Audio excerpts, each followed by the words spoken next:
Okay, good morning, everybody. Hope everybody is well. Hope my mic is working well today. I think it is. Happy Tuesday for those that are here live. For those that are here any day of the week, thanks so much for being here. It's an honor to have you guys on. We've been getting through this world of time recently, talking about the value of it, the responsibility of it. You don't take responsibility for something until you appreciate it for what it is and not for what it's not. This is where we left off yesterday. This concept of what it is and what it's not. That's where responsibility comes in. That's raising children. You're constantly teaching them this idea. What responsibility is appreciation. What something is, what something isn't. What you have to assert yourself, what is yours, what isn't yours. Time, how it passes, how you take advantage of it. These are all the factors of understanding how to be responsible for something. You're a steward. I remember for years I worked at a really wonderful company, and the CEO would get up all the time in front of us when I was much younger, and he would say, remember, you are a steward of capital. It's not your money. We're an investment company. We're invested in real estate. It's not your money. It's someone else's money. You have to understand that. And when you understand that, you'll be able to treat your decisions with a little more weight. You'll think more. You're investing someone else's capital. Someone else put their retirement savings into your hands to put it into real estate. You make the wrong choice. That's their money. It's not your money. When you see the world that way, now the level of responsibility increases. We need to understand, and this is something that I don't think we do understand. And the reason why we don't understand it is because we never had this. We never had time. We never woke up without time. If every second of your life you had time, you never once grew up in a world in which you didn't have time. The closest we get is if, God forbid, we're not feeling well. And then at least we start to understand the value of quality time, but we never, ever, for the most part, never had time. So we don't know what life is like without time. When we recognize that though we've always been given the gift of time, it is not ours. We are stewards of time. The game begins to change. That's what we are. If you want to break down life to a couple of pieces, this would be one of them. Me and you are a steward of time. We don't own time. It is not ours. We don't control it. Not on ourselves and not on other people. We don't even control its quality. It's a gift given to us on loan. And our job, just like anyone who works in an investment company, somebody gives you capital, they give you money and say, here's my money. Doesn't matter how much or how little it is. Go invest it in things. And I hope and pray you don't lose it and you give me back more of it. And when you hold someone else's money, if you take that seriously, now you're empowered. You're not disempowered. You're not broken. You're empowered, but you're responsible. You're alert. If you're doing your job well, you're enthusiastic. You're aware of opportunities. You wake up, you go to bed, and your mind is always thinking, how do I maximize the capital? How do I maximize the investment? If we saw time the way we saw capital, if we appreciated time the way we'd appreciate money, we would be able to see the world in the same way. You'd wake up enthusiastic, empowered. And for those of you who ever studied, I spent a lot of my life here. You study great investment managers. You see, I've seen this firsthand. There's a big loss that takes place. They lose money. They know that if they get down, they're going to lose everything. They can't be negative. They can't. They have to come back the next day positive. If we mess up and we ruin our time, Great people get up the next morning, they keep on rolling. That's what we're up to. And we have to sort of seep this from here into here. I'm reading this new Hebrew book. It's called Biyam Darkecha, in the Paths of the Waters. Such a credible book. It's like blowing my mind. Maybe one day for those interested, we can do a piece here. And he speaks about so many things, but he speaks today. I was reading today's piece. He speaks about how the way you increase awareness is by increasing knowledge. But you almost got a picture like the knowledge goes into the top, if you will, but it's got to seep all the way into your heart until it becomes a piece of you. We have to keep on thinking about this.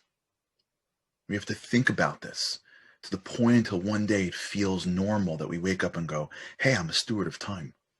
All right, yesterday I failed. Who cares? I got a new day. I got a new day. It's going to be great today. I got a day. The creator of the universe handed me an investment capital called a day and said, good luck. I trust you. Go do what you can do. Maximize the investment. When we think this way, we start to begin with a shift. Remember, greatness and mediocrity is almost entirely based on perspective.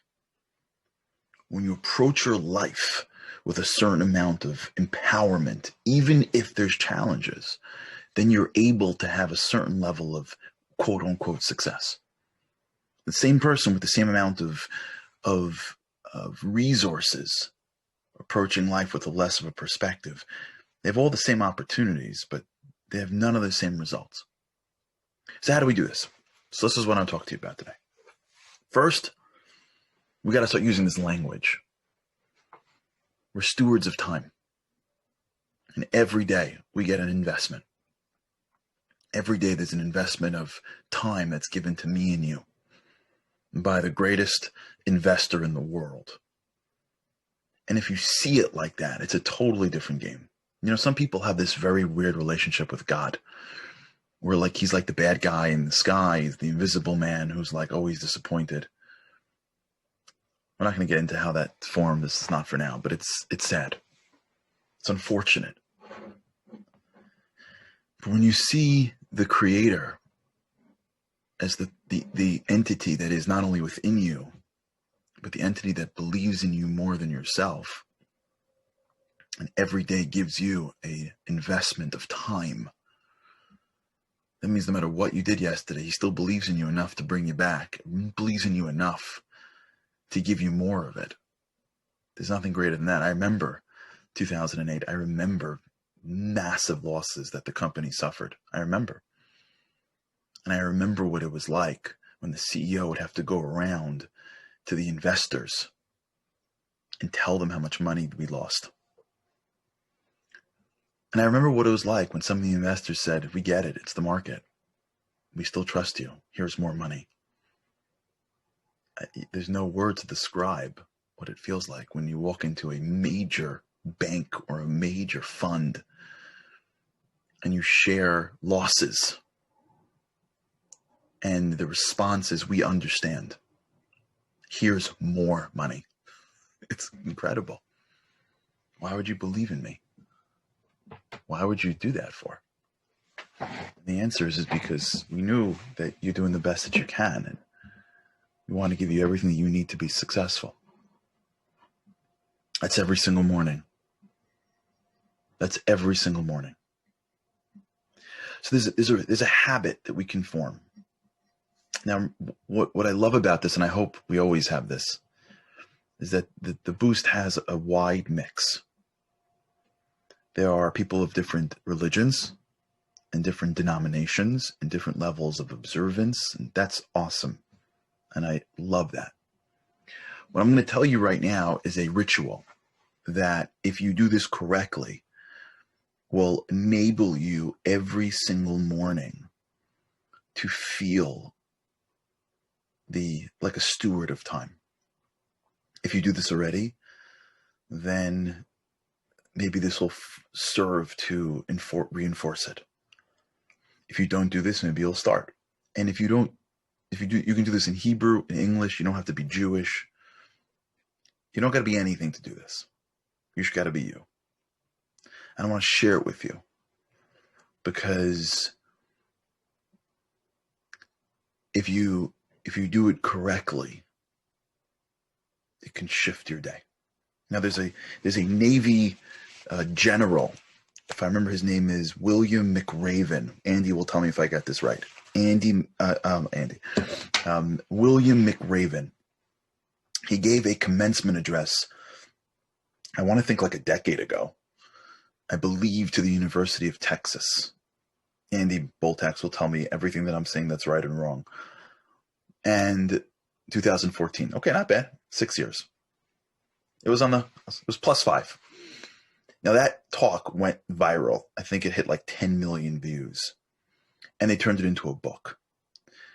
And it's worth watching because it was awesome. But in there, he described a point that is very much in practice with research. And I know that it is very much in practice with the Navy SEAL trainings, not because I was a Navy SEAL, although maybe I dreamed of being one at one point or not, but because I see when I read different aspects of just SEAL training, this comes out again and again and again and again. And this, I've seen this both physically, like in the material science world, and I've seen this actually both in the spiritual world, in some of the more spiritual works. In Hebrew, there's a concept called Hakol Holech Achar Harosh. That means everything follows the beginning. So if you can almost picture anything that the Rosh, the beginning, the first moment of anything has greater impact on the rest. If you do something right in the beginning, it'll impact your day. It'll impact the project. If you start off on the right foot, you get an exponential bounce throughout the entire rest of the timeline of the project. I know that I've read this in spiritual wisdom that your first thought of the day really sets your day. Which is why if you sleep with your phone and you wake up and the first thing you do is look at it, you should change your practices. Because the first thought, the first moment frames you. In psychology, it's even, I would say, even primes you.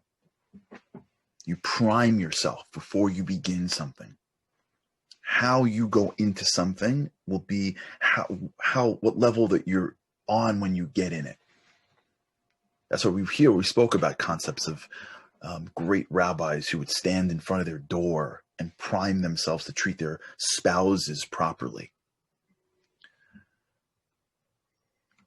We have a ritual that I want to share. And I believe if you do this correctly, it's going to begin the process of building us into stewards of time. Hebrew or English, Jew or not, it doesn't matter. It's a practice that will change you. McRaven says, make your bed. Awesome. You wake up in the morning, you make your bed. What does that do for you? It primes you. You did something. And what you did was a productive activity. You didn't even get out of bed pretty much yet. You didn't even leave your room yet, and you made your bed. That primes you. You already won something. You're already taking a stand in your own life for order and cleanliness. You've already beaten, if you will, the forces of confusion. That's like an idea. Jocko Willenick, who was another SEAL, speaks about getting up. I think his time was 4:45. Because it's too early, so to speak, for a normal wake up. But if you get up at that time, you've already won something. Your first battle was at 4:45. And this happens again and again and again. You see this in different aspects. Your first thing you do every day should be a battle that you win. That sets the standard for your week, for your day. Making your bed, doing something positive. And when you do something positive, you're already in motion. I want to tell you the ritual that we've been doing for for generations. There's a prayer that we say every day that I want to explain. Hebrew, English, any background, say it. I'm going to say it in Hebrew and I'm going to translate it. But I want to give you the ritual so that me and you can try to do it tomorrow more intentionally. And if you practice this in an intentional way, it'll change you so that you can be a steward of time. When you get up every morning, the way it's supposed to work is like this. I just went through the laws actually today again. As you wake up in the morning, the first thing you're really supposed to do is sit up in bed. Whenever your alarm clock goes off, the goal is never to hit snooze. Set your time so that you don't snooze it. And you sit up. You don't get out of bed. You don't roll out. You don't hit snooze 16 times. Try to time it. Maybe get one snooze in the beginning. Try to time that when that alarm goes off, you're up. And the way you do that, by the way, is you prepare your brain the night before to say, my alarm is going off at this time, and I'm getting up. You sit up in bed. This is the first thing that you're doing. If you need to keep this by your nightstand in the beginning before you memorize it, that's fine. And we have a line that we say. Here's how the line goes. The first word out of your mouth is, in Hebrew, you can say it in English. In Hebrew, it's modeh ani lefanecha. Modeh is from the word thank you. I am acknowledging. I am appreciating.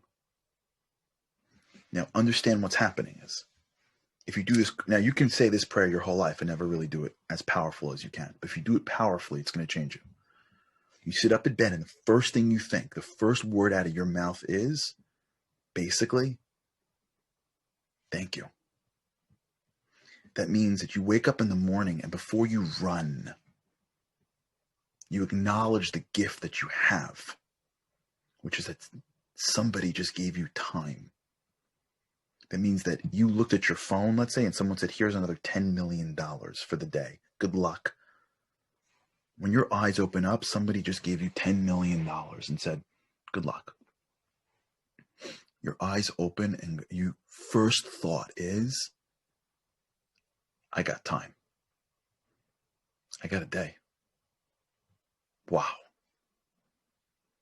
Now, that may sound like second grade. It is anything but second grade. That is astrophysics for an adult to appreciate time at this level. First words are modeh ani lefanecha. I am acknowledging before you. Melech, you can say it in Hebrew and English. Melech chai v'kayam. The eternal, everlasting King. Shehechazarta bi nishmasi bechemla. You gave me back my soul with love. Say this, take a minute. Take 2 minutes, don't worry, you'll get it back. You're not in a rush. You get this right, you'll make the time back tenfold. If we sit up in bed, no matter what happened the night before, no matter what happened the day before, and we get our heads right, the creator of all humanity gave me my soul. That's my energy. That's my power. That's my godliness. That's my spirituality. He gave it back to me with love. Not here you go. Not fine, you woke up yesterday, or you wake up today. That means in the morning, he handed you a gift. Here's $10 million. Go play the market. Here's your soul that's beyond anything. You can say this your whole life and never once mean it. You could never say this and start saying it in English. It doesn't matter your religion. Just get the words. Google it. Modeh ani. You get the words. Andy will post it. Google it. You sit up in front of your bed for 1 minute every morning and go, The creator of humanity gave me my soul today with love, with encouragement. You know what that means? That means I'm here for a reason. That means I got stuff to do. That means I've been given the greatest gift that I can ever ask for in life, the gift of time. And the last two words that you say are the most powerful words you'll say all day. In Hebrew, it's Rabba Emunatecha. That means there is an enormous amount of faith. Not that I have in you, God, although that is true, that you have in me. If I go to work in the morning and my boss says to me, here's $10 million, go buy some buildings, I'm going to say, thank you for the confidence, sir. If I show up in the morning and the president of the United States says, Charlie, I need you to handle the Navy, I'm going to say, thank you for the confidence, sir. Well, guess what? When you wake up in the morning, the creator of the universe said, there's what to do today. I need you to do it. You know it. I know it. I'm going to give you a greater gift than time and money. Than money. I'm going to give you time. And the last words we say in that first line is, there's a lot of faith you have in me. And I appreciate that. Because if you have faith in me, then even if I don't believe in myself, if you believe in me, then I believe in you enough to know that I must be worth it. Sitting up in your bed before you start your day. You do that every day for 1 to 2 minutes. The first few days it's going to feel weird. The second or third week's going to feel less weird. In a month, it's better than making your bed. You are now priming yourself to live with your soul, to walk through walls, to walk with the creator of the universe, and to remember that we are stewards of time.